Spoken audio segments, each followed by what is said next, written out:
My name is Jim McGillivray, and this is the Pipe Box, your source for all things piping. If you find this video useful, please give it a like, and please subscribe to this YouTube channel to see more videos like this.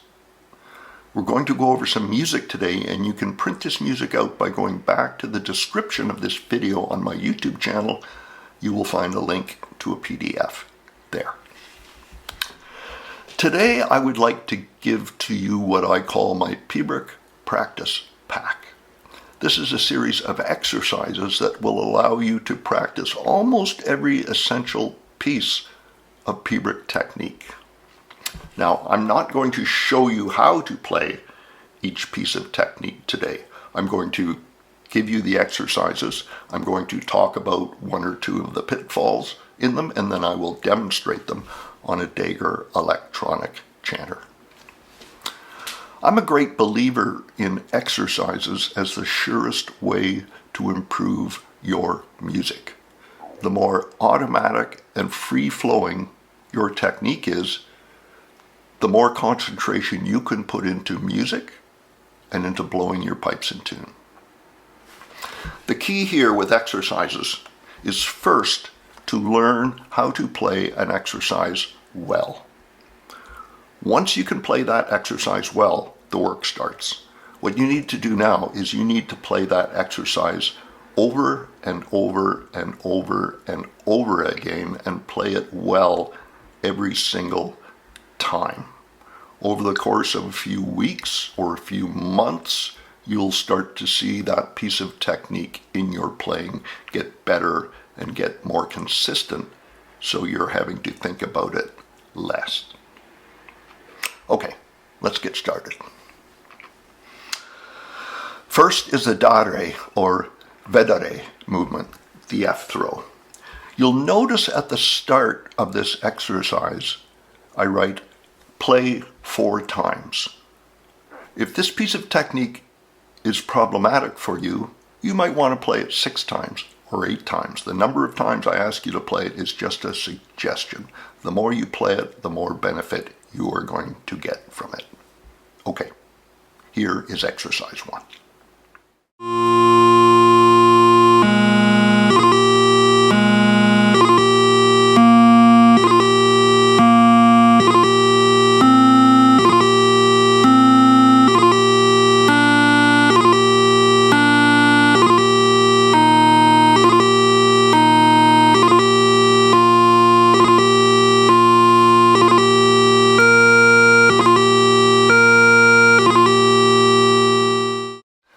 Next is Chedari, the high G throw. This is a difficult piece of technique. The exercise is short, so I suggest you play it at least 6 times. When we get to high A, sometimes we see a doubling on the high A before a Chedari, sometimes we don't, so I've included both options. Here is exercise 2.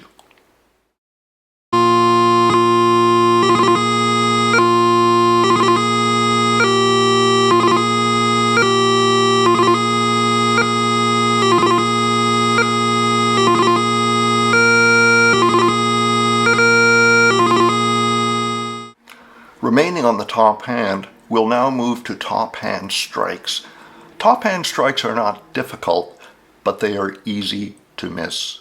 The more you play them, the fewer you will miss.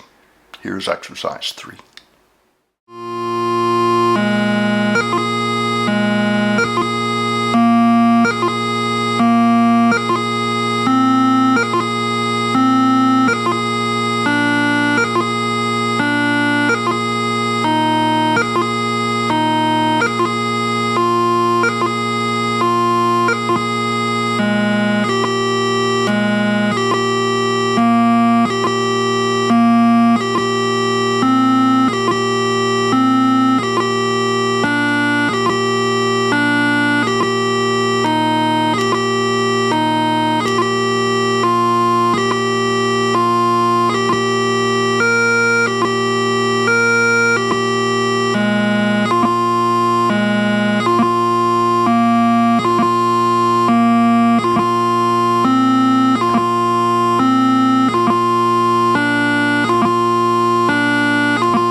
Now some bottom hand strike movements, starting with D and B and finishing with the Highland. This again is a short exercise. These movements are very, very common in Piobaireachd, so I usually play this exercise 6 or 8 times. Here is exercise 4.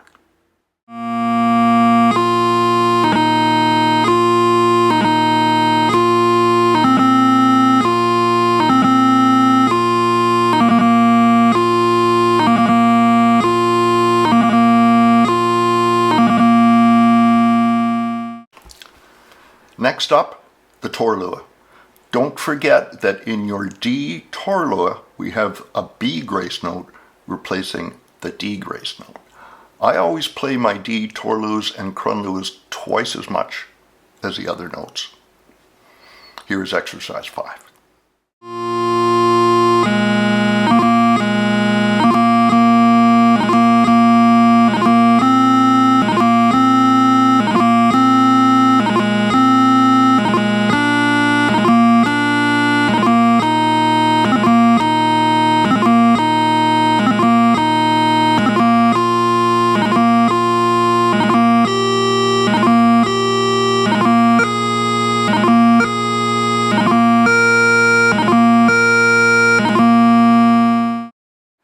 Now we have the Taorluath tripling movement, the GDE version of the Taorluath.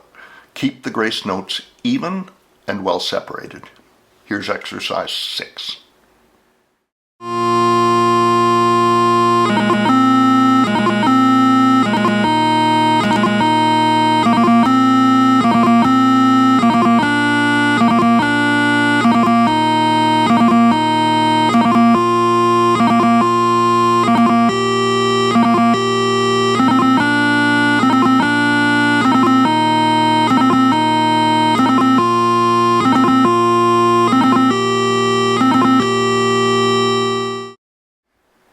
Here is the heart of your Piobaireachd technique, the Dre and Edre movements. They're significant movements in their own right and appear on their own, but the Dre movement also makes up the back half of the Crunluath movement, perhaps the most important movement in Piobaireachd. This exercise should be repeated more than the repeat sign suggests, and please notice that the very first low G movement is a closed movement. Here's exercise 7.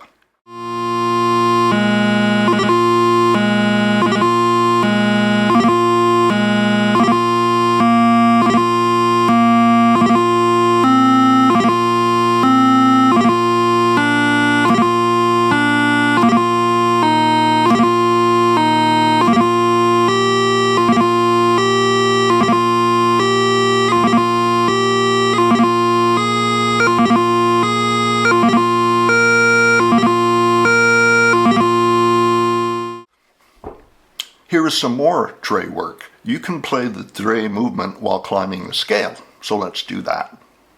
More repeats than necessary never hurts. Here is exercise 8.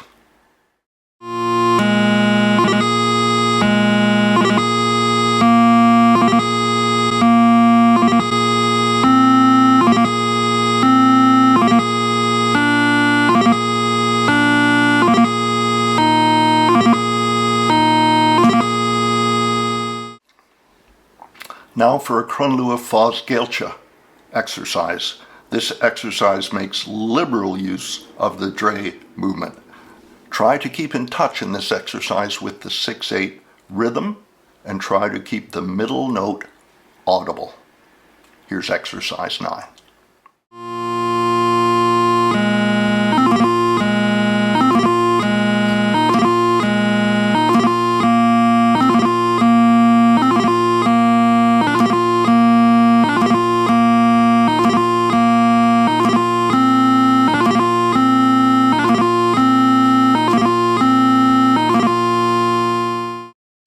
Now for the all-important Crunluath scale.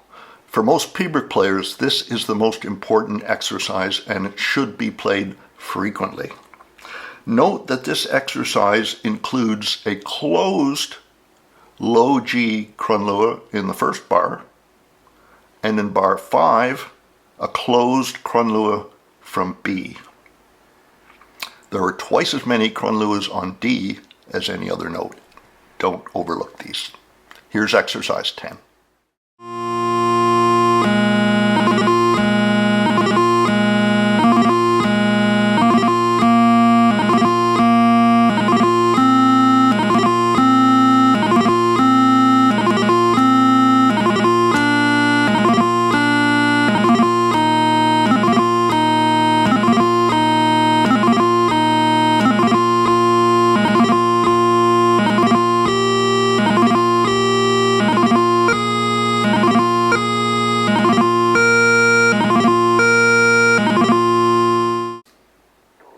And now, the Emach movement. Play this exercise at least 6 times. Speed is not of the essence here. Clarity and rhythm are. Here's exercise 11.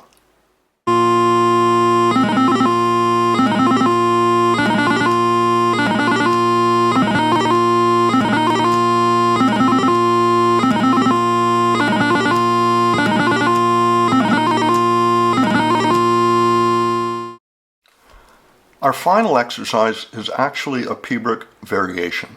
It's the first variation of the Piobaireachd Lament for the departure of King James. It's one of our most difficult technical variations, and it contains 5 complex movements that you will encounter. I've written the movements out in full on the exercise sheet. Here's exercise 12.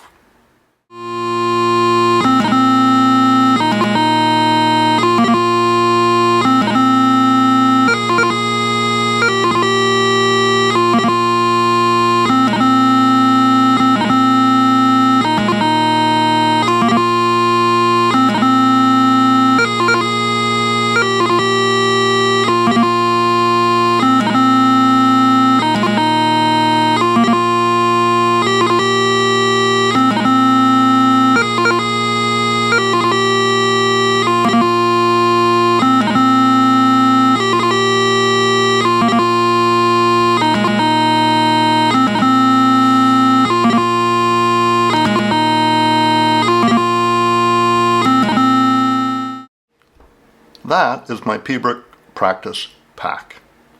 It takes anywhere from 25 to 40 minutes to get through, depending on how many reps you play. I suggest playing this group of exercises 3 times a week. If you can do that for several months, you're going to make huge inroads into your Piobaireachd playing. I suggest playing them on a practice chanter, at least initially, rather than being distracted by all that goes on with a bagpipe on your shoulder.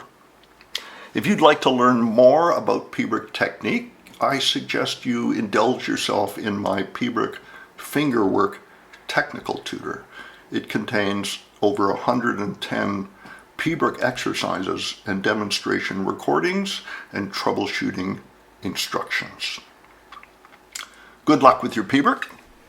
If you're committed to Piobaireachd, you have to be committed to technique. For me, Jim McGillivray at the Pipe Box, good piping.